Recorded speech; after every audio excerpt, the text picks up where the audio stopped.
Hi అండి. ఈ వీడియోలో 'when the phone rings' next part చూద్దాం.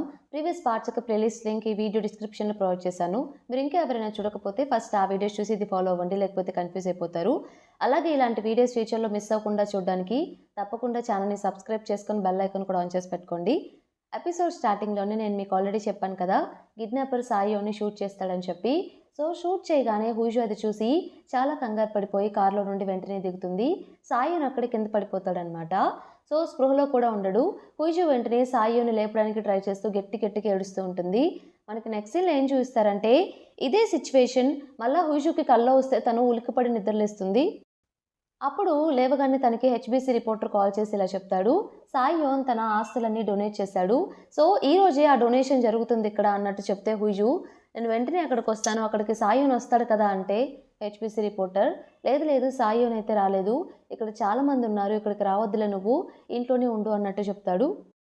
అసలేమై ఉంటుందంటే సాయియోన్ సడెన్‌గా కొన్ని రోజుల తర్వాత ఎవరికీ చెప్పకుండా వెళ్ళిపోతాడనమాట. ఎక్కడికి వెళ్ళిపోతాడో కూడా చెప్పకుండా. సో, ఆ రోజు నుండి హుజు సాయియోన్ కోసం వెతుకుతూనే ఉంటుంది. పాపం తను వెతకని చోటంటూ లేదు. సాయియోన్ కోసం వెయిట్ చేస్తూనే ఉంటుంది. ఎప్పటికైనా నా కోసం తిరిగొస్తాడని చెప్పేసి. ఇంకో పక్క సాంగ్యూ ఇంకా యూరి ఇద్దరు కలిసి మళ్ళీ ఆర్ఫనేజ్‌కి వెళ్ళి కిడ్స్ తోటి టైమ్ స్పెండ్ చేస్తూ ఉంటారు. ఇద్దరు ఇలా మాట్లాడుకుంటూ ఉంటారు. సాంగ్య వచ్చేసి, "విన్నావా సాయియోన్ తన ఆస్తులన్నీ డొనేట్ చేసేసాడంట. ఎంతైనా అది తనకి రిలేటెడ్ ఆస్తులు కాదు కాబట్టి, తను వారసుడు కాదు కాబట్టి, ఏది వద్దనుకోని డొనేట్ చేసి ఎక్కడికి వెళ్ళిపోయాడో కూడా తెలీదు" అన్నట్టు చెప్తూ ఉంటే, చెప్పడం మర్చిపోయాను. మన ఆర్ఫనేజ్‌కి కూడా అనానిమస్ డొనేషన్ వచ్చింది. నాకెందుకు అది సాయియోనే అనిపిస్తుంది అన్నట్టు చెప్తాడు యూరితో. యూరి, అవునా? ఒరిజినల్ సాయియోన్ చనిపోయాడు కదా అంటే, అవును అతను చనిపోయాడు. ఆ రోజే పోలీసులు చంపేశారు కదా! సాయియోని చంపేశారని అన్నట్టు చెప్తాడు. సో, బ్యాక్ స్టోరీ కొంచెం చూయిస్తారనమాట. అసలు ఆ రోజు ఏం జరిగిందో మనకి. సో, సాయియోన్ అతను షూట్ చేశాడు కదా! పోలీసులు ఏం చేస్తారంటే, అతన్ని వెంటనే షూట్ చేసి చంపేస్తారనమాట ఒరిజినల్ సాయియోన్ని. అదే విషయాన్ని యూరి న్యూస్‌లో చెప్తూ ఉంటుంది. ఆ న్యూస్ చూసి సాయియోన్ వాళ్ళ అమ్మగారు, నా కొడుకు చనిపోయాడని చెప్పేసి తను జైల్‌లో ఉంటుంది కదా! తనని అరెస్ట్ చేస్తారు కదా! సో, నా కొడుకు చనిపోయాడని చెప్పేసి చాలా సేపు బాధపడుతూ ఏడుస్తూ ఉంటుంది పాపం. అలాగే తనకి హెల్ప్ చేసిన సెక్రటరీని కూడా అరెస్ట్ చేస్తారు. సాయిని వాళ్ళ నాన్నగారు ఏం చేస్తారంటే ప్రెస్ వాళ్ళకి ఇలా చెప్తాడనమాట తెలివిగా. మా నాన్నగారు ఇలా చేస్తారని నాకు అస్సలు తెలీదు. నాకు దీనికి ఎటువంటి సంబంధం లేదు. సో, నేను కూడా నా ఆస్తులన్నీ వదిలేసి అతని కొడుకుగా కాకుండా ఫ్రెష్‌గా నా కెరియర్‌ని స్టార్ట్ చేద్దాం అనుకుంటున్నాను. ఇండిపెండెంట్‌గా ఎవరి హెల్ప్ లేకుండా నేను ప్రెసిడెంట్ అయి చూపిస్తాను అన్నట్టు న్యూస్‌లో చెప్తూ ఉంటాడు. ఇప్పటికీ మారడనమాట. ఇంకా ప్రెసిడెంట్ పదవి ఎలా అయినా సరే దక్కించుకోవాలని చెప్పి చూస్తూ ఉంటాడు. నెక్స్ట్ సీన్‌లో ఇక మనకి వింటర్ సీజన్ స్టార్ట్ అయిపోతుందనమాట. సో, సాయిన్ వాళ్ళ అమ్మగారు ఉన్నారు కదా! కోర్ట్‌లో ఫైనల్లీ తను ఒప్పుకుంటుంది నేనే చేశానని చెప్పేసి. సో, ఒప్పుకున్నందుకు తనకి లైఫ్ టైమ్ ఇక జైల్లోనే ఉండాలని చెప్పేసి శిక్ష వేస్తారు తనకి. ఎలాగో తన కొడుకు చనిపోయాడు కాబట్టి ఇంకెవరి కోసం బతకాలని చెప్పేసి తను నిజం చెప్పేస్తుందనమాట. అలా ఇక తను జైలు పాలైపోతుంది. క్రిస్మస్ రానే వస్తుంది. మన హుయిజి వచ్చేసి క్రిస్మస్ ట్రీ ప్రిపేర్ చేసి ఆ రోజు తను డోజేని మీట్ అవ్వడానికి జైలుకి వెళ్తుంది. డోజేని మీట్ అయ్యి, "ప్లీజ్ ఏదైనా గుర్తొస్తే నాకు చెప్పొచ్చు కదా" అంటే డోజే, "మీరెందుకు ఇక్కడికి ఫ్రీక్వెంట్‌గా వస్తున్నారు? మీకు తెలుసు కదా నేను మీ హస్బెండ్‌ని చంపాలని చూశాను" అంటే హుయిజు, "నాకు తెలుసు. బట్ అంతకుముందు నా హస్బెండ్ ఎక్కువ నిన్నే నమ్మేవాళ్ళు. నీతోనే మాట్లాడేవాళ్ళు. మీ మధ్య జరిగిన కాన్వర్జేషన్‌లో ఏదైనా సరే చిన్న క్లూ ఏం గుర్తున్నా నాకు చెప్పొచ్చు కదా" అని చెప్పి రిక్వెస్ట్ చేసుకుంటూ ఉంటుంది. డోజే అప్పుడు ఇలా చెప్తాడు. నాకు ఏం చెప్పాడంటే, ఈ రివెంజ్ అంతా అయిపోయిన తర్వాత తన ఫేవరెట్ పర్సన్‌తో, ఇష్టమైన పర్సన్‌తో లైఫ్ అంతా ఇక హ్యాపీగా ఉందామని చెప్పి నాతో చెప్పాడు. అంటే తను ఈ రివెంజ్ అయిపోయిన తర్వాత మీతో బ్రతకాలని చెప్పి ఆల్రెడీ డిసైడ్ అయ్యాడు. బట్ ఇలా సడెన్‌గా కనిపించకపోవడానికి రీజన్ ఆ రివెంజ్ అయితే కాదు, ఇంకేదో గట్టి రీజన్ అయ్యి ఉంటుందని చెప్పేసి డోజే చెప్తాడనమాట. హుయిజు ఇక రీజన్ ఏంటా అబ్బా అని చెప్పి ఆలోచిస్తూ ఉంటుంది. అక్కడ నుండి వెళ్ళి అప్పుడు మిస్టర్ కాంగ్ కూడా మీట్ అవుతాడనమాట. తను కూడా డోజేని చూడడానికి జైలుకొస్తాడు. మిస్టర్ కాంగ్, చాలా రోజులైంది మిమ్మల్ని చూసి. మీరు ఏం వర్రీ అవ్వకండి. ఎలా అయినా సరే స్పోక్స్ పర్సన్ మళ్ళీ రిటర్న్ వచ్చేస్తారు అన్నట్టు. మీకు తెలుసా ఎప్పుడు కపుల్స్ ఎలా ఉంటారు? ఏం చేస్తారని చెప్పి నన్ను క్వెషన్స్ అడుగుతూ ఉండేవాడు. నాకిప్పుడు అర్థమైంది ఎందుకు అడిగేవాళ్ళో. అతనికి మీరంటే చాలా ఇష్టం అన్నట్టు మిస్టర్ పాక్ చెప్తాడు. మన హుయిజి వచ్చేసి, అలా అడిగేవాళ్ళా? ఇంకేం అడిగేవాళ్ళు నాకు చెప్పొచ్చు కదా! అంటే అక్కడ కూర్చొని మాట్లాడుకుందాం అని చెప్పేసి ఇద్దరు కూర్చొని మన సాయియోన్ ఎప్పుడు మిస్టర్ పాక్‌ని క్వెషన్స్ అడుగుతూ ఉంటాడు కదా! ఆ ఫన్నీ మూమెంట్స్ అన్నీ తను హుయిజుతో షేర్ చేసుకుంటూ ఉంటాడు. అక్కడి నుండి హుయిజు వాళ్ళ నాన్నగారిని తీసుకొని ఆ రోజు క్రిస్మస్ కాబట్టి డిన్నర్‌కి ప్లాన్ చేస్తుందనమాట. ఒక ప్లేస్‌కి తీసుకెళ్తుంది. అక్కడికి వెళ్ళిన తర్వాత ఆ ఫుడ్ సర్వ్ చేసే అమ్మాయి, "ఏంటి మీరు మళ్ళీ వచ్చారా?" అన్నట్టు అతన్ని క్వెషన్ చేస్తుంది హుయిజు వాళ్ళ నాన్నగారిని. హుయిజుకేం అర్థం కాదు. మా నాన్నగారు ఇక్కడికి ఎలా వస్తారు? ఎవరైనా తీసుకురావాలి కదా! అని చెప్పేసి వాళ్ళ నాన్నగారిని వెంటనే క్వెషన్ చేస్తుందనమాట. మీరు ఇంతకుముందు ఇక్కడికి వచ్చారా అని చెప్పేసి వాళ్ళ నాన్నగారు, అవును నా బర్త్డేకి నన్ను ఒకరు ఇన్వైట్ చేశారు అంటే ఎవరు అన్నట్టు క్వశ్చన్ చేస్తే నా అల్లుడు అన్నట్టు చెప్తాడు. అప్పుడు హుయిజుకి అర్థమవుతుందనమాట. ఏంటి సాయన్ మా నాన్నగారిని ప్లేస్‌కి తీసుకొచ్చాడా బర్త్‌డే రోజు అని చెప్పేసి. అసలేం జరుగుంటుందో తను ఊహించుకుంటూ ఉంటుంది. సాయన్ వాళ్ళ నాన్నగారు అక్కడ కూర్చొని డిన్నర్ చేయడం, వాళ్ళిద్దరూ చాలా హ్యాపీగా మాట్లాడుకోవడం. సాయూన్ ఎంత మంచివాడా అని చెప్పేసి తను అనుకుంటుందనమాట. ఇదంతా తెలిసిన తర్వాత తను సాయూన్ ఇంకా ఇంకా మిస్ అవ్వడం స్టార్ట్ చేస్తుంది. హుయిషు అక్కడి నుండి ఇంటికొచ్చేస్తుందనమాట. ఇంటికి వచ్చిన వెంటనే ఎవరో డోర్ కొడతారు. సాయూనేమో అని చెప్పేసి తను చాలా హ్యాపీగా డోర్ తీస్తే వచ్చేది ఇన్హా అనమాట. సో, తనిక సాడ్‌గా వెళ్తూ ఉంటుంది కూర్చోడానికి. ఇన్హా మన హుయిషుతో ఇలా అంటుంది, "ఇంకెన్ని రోజులు ఈ ఎంప్టీ హౌస్‌లో నువ్వు ఒక్కదానివే ఉంటావు. నీకు పిచ్చి పడుతుంది. ఇంటికొచ్చేయొచ్చు కదా! అక్కడే ఉందాం. నీకు పేరెంట్స్‌ని చూడడం ఇష్టం లేకపోతే చెప్పు. మనిద్దరం కలిసి ఏదైనా ట్రిప్‌కెళ్దాం. అంతేకానీ ఇలాగే ఉంటే ఎలా చెప్పు? అతన్ని ఇక నువ్వు మర్చిపోవాలి" అన్నట్టు చెప్తుంది. అప్పుడు హుయిషు ఏం చెప్తుందంటే, "ఒకవేళ నేను ఇల్లొదిలేసి మీతో పాటు వచ్చేస్తే, తర్వాత సాయం నా కోసం ఇంటికొచ్చి నేను కనిపించకపోతే ఎలా ఉంటుంది? సో, అందుకే నేను ఇల్లు వదిలేసి ఎక్కడికి వెళ్ళను" అన్నట్టు చెప్తుంది.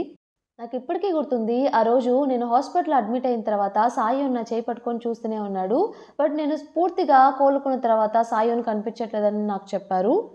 ఎక్కడికెళ్ళడో అర్థం కావట్లేదు. నీకు తెలిస్తే చెప్పొచ్చు కదా! ప్లీజ్, ప్లీజ్ ఇంకేదైనా రీజన్ ఉందా సాయూన్ వెళ్ళిపోవడానికి అని చెప్పి ఇన్హాని రిక్వెస్ట్ చేస్తూ ఉంటుంది. ఇన్హా వచ్చేసి ఇలా చెప్తుందనమాట. ఈ టైంలో నేను ఒకటే చెప్పగలను. అతన్ని మర్చిపో. అతను ఇక తిరిగి రాడు అన్నట్టు చెప్తుంది. మన హుయిజు ఎందుకలా అంటున్నావు అని చెప్పేసి నీల్ డౌన్ చేసి తిరిగి రాడని నీకెలా తెలుసు? అలా ఎలా చెప్పగలవు? రీజన్ నీకు తెలిస్తే ప్లీజ్ నాకు చెప్పు అని చెప్పి రిక్వెస్ట్ చేసుకుంటూ ఉంటుంది. మన ఇన్హానేమో ఇంతకన్నా నేను నీకేం చెప్పలేను అని చెప్పేసి అక్కడి నుండి బాధగా వెళ్ళిపోతుంది. ఆ రోజు నైట్ ఇక తను దిగాలుగా కూర్చొని ఆలోచిస్తూ ఉంటుంది. అప్పుడే తన ఫోన్‌కి ఒక న్యూ నంబర్ నుండి కాల్ వస్తుందనమాట. సాయి నేమ్ అని చెప్పేసి చాలా ఆశగా వెంటనే కాల్ లిఫ్ట్ చేస్తుంది. అటు సైడ్ నుండి ఎవరు మాట్లాడరు. సైలెంట్‌గా ఉంటుంది. హుయిజుకేం అర్థం కాదు.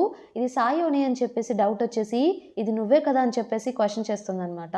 వెంటనే కాల్ కట్ అయిపోతుంది. హుయిజు వెంటనే ఆ నంబర్‌కి ట్రై చేస్తూ ఉంటుంది. But connect అవ్వదనమాట. సో, తను వెంటనే తెలివిగా ఏం చేస్తుందంటే అది వేరే కంట్రీ నుండి వచ్చిన నంబర్ కాబట్టి ఆ కంట్రీ కోడ్‌ని బేస్ చేసుకొని అది ఏ కంట్రీయో కనిపెడుతుంది. తను నెక్స్ట్ డే ఆ హెచ్‌బీసీ రిపోర్టర్‌ని మీట్ అవుతుందనమాట. మీట్ అయ్యి ఇలా చెప్తుంది, "నాకు కాల్ వచ్చింది కన్ఫర్మ్‌గా. సాయోన్ అక్కడే ఉండే ఛాన్సెస్ హైగా ఉన్నాయంటే" రిపోర్టర్, "ఆ కాల్‌ని బట్టి అతను అక్కడ ఉన్నాడని చెప్పి నువ్వెలా డిసైడ్ అవుతావు? అదంతా ఇంపాసిబుల్ అవ్వదు" అన్నట్టు చెప్తాడు హుయిజు. ఇదొక్కటే కాదు ఇంకొకటి కూడా జరిగింది. నాకు ఫ్యూ డేస్ బ్యాక్ ఒక లెటర్ వచ్చింది. అది కూడా సేమ్ కంట్రీ నుండే. ఆ లెటర్‌లో నా నేమ్ మీద సైన్ లాంగ్వేజ్ స్కూల్‌కి ఎవరో డొనేట్ చేశారని చెప్పేసి ఉంది. నేనైతే డొనేట్ చేయలేదు. ఎవరు డొనేట్ చేస్తారు? కన్ఫర్మ్‌గా సాయోన్ అయి ఉంటుంది. సేమ్ అదే కంట్రీ ఇది కూడా. చూసారా ఎలా మ్యాచ్ అవుతున్నాయో? ఇదైతే కోయిన్సిడెన్స్ కాదు కదా! కన్ఫర్మ్‌గా సాయోన్ అక్కడే ఉండుంటాడు. మీ ఇద్దరు కలిసి అక్కడేదో వర్క్ చేశారు కదా! అందుకే మిమ్మల్ని మీట్ అవ్వడానికొచ్చాను. సాయోనా కంట్రీలో ఏ ప్లేస్‌లో ఉండే ఛాన్సెస్ హైగా ఉన్నాయో మీకేమైనా తెలిసేమో అని అడగడానికొచ్చాను అన్నట్టు తను చెప్తుంది. ఆ రిపోర్టర్, ఇదంతా పాసిబుల్ కాదు. ఇదేమో మోస్ట్‌లీ ఉండకపోవచ్చు అన్నట్టు చెప్తాడు. పైగా అతనికి సన్‌సెట్స్ అంటే చాలా ఇష్టం. అతనుండే ప్లేస్ అక్కడ మోస్ట్‌లీ అది రిస్ట్రిక్టెడ్ ఏరియా. ఆ సన్‌సెట్ ఉండే ప్లేస్‌లో. సో, అక్కడికి వెళ్తే అందరిని చంపేస్తారు. అది చాలా డేంజరస్ అన్నట్టు ఆ రిపోర్టర్ చెప్తాడు. మన హుయిజు ఇలా చెప్తుందనమాట. అక్కడికెళ్ళి చనిపోయినా, ఇక్కడుండి చనిపోతున్నా నేను ఇంటర్నల్లీ ఏదైనా నాకొకటే. నాకు పెద్ద తేడా ఉండదు. సో, ఆ ప్లేస్ ఏంటో ప్లీజ్ చెప్పండి అన్నట్టు తను రిక్వెస్ట్ చేసుకుంటుంది పాపం ఆ హెచ్‌బీసీ రిపోర్టర్‌ని. ఫైనల్లీ ఇక తను ఏం చేయలేక చెప్తాడనమాట. తనిక వెంటనే ఆ కంట్రీకి వెళ్ళాలని చెప్పేసి ఎయిర్‌పోర్ట్‌కి వెళ్తుంది. వెళ్ళే అప్పుడు అక్కడ సన్‌రైజ్ తన మీద పెడుతూ ఉంటే అప్పుడే తనకి ఆ రిపోర్టర్ చెప్పిన మాటలు గుర్తొస్తాయి. సాయోన్‌కి సన్‌సెట్ అంటే చాలా ఇష్టం. ఎప్పుడు అతని ఫోన్‌లో ఎక్కువ ఆ ఫోటోసే ఉంటాయి. మీరెప్పుడు చూడలేదా? వాల్‌పేపర్ కూడా అదే అన్నట్టు. హుయిజు ఇన్ని రోజులు సాయంతో ఉన్నా నాకు ఈ విషయం కూడా తెలీదా అన్నట్టు తను థింక్ చేస్తూ ఉంటుంది పాపం. సో, ఫైనల్లీ ఆ కంట్రీకి రీచ్ అవుతుందనమాట. ఒక లెటర్ వస్తుంది కదా! తనకి ఒక సైన్ లాంగ్వేజ్ స్కూల్‌కి తన నేమ్ మీద డొనేట్ చేశారని చెప్పేసి ఫస్ట్ అక్కడికి వెళ్తుంది తను. అక్కడేమైనా డీటెయిల్స్ దొరుకుతాయేమో అని చెప్పేసి. అక్కడికి వెళ్ళిన తర్వాత వాళ్ళతో మాట్లాడుతుంది. నా నేమ్ మీద మీకొక డొనేషన్ వచ్చింది కదా! ఆ డొనేషన్ చేసింది ఈ పర్సనేనా అని చెప్పేసి సాయన్ ఫోటో చూపిస్తుంది. వాళ్ళేమో ఏం చెప్తారంటే, మాకు ఎవరో తెలీదు అనానిమస్‌గా డొనేషన్ వచ్చింది. మీ పేరు మీదే అన్నట్టుగా. బట్ ఇతన్నైతే నేనెప్పుడు చూడలేదు అన్నట్టు వాళ్ళు చెప్తారనమాట. సో, ఇక హుయిషుకి ఏం చేయాలో పాపం అర్థం కాదు.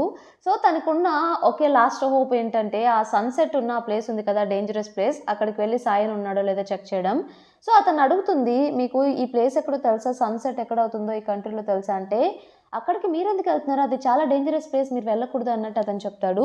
"లేదు, లేదు. మీరు ఫస్ట్ ఆ ప్లేస్ ఏంటో చెప్పండి. నేనేం వెళ్ళనులే" అన్నట్టు చెప్పి, ఆ ప్లేస్ తెలుసుకొని అక్కడికి వెళ్తుందనమాట సైలెంట్‌గా. సో అక్కడికి వెళ్ళి పాపం సాయన్ కోసం సర్చ్ చేస్తూ ఉంటుంది. సడన్గా కొంతమంది తన మీద గన్ పెడతారు. హుయిజు వెంటనే నేను సరెండర్ అవుతాను అని చెప్పేసి హ్యాండ్స్ రైజ్ చేస్తుందనమాట. వాళ్ళు హుయిజుని అక్కడ నుండి తీసుకెళ్ళిపోతారు ఒక వ్యాన్లో. హుయిజుతో పాటు చాలామంది అమ్మాయిలు ఉంటారు ఆ వ్యాన్లో.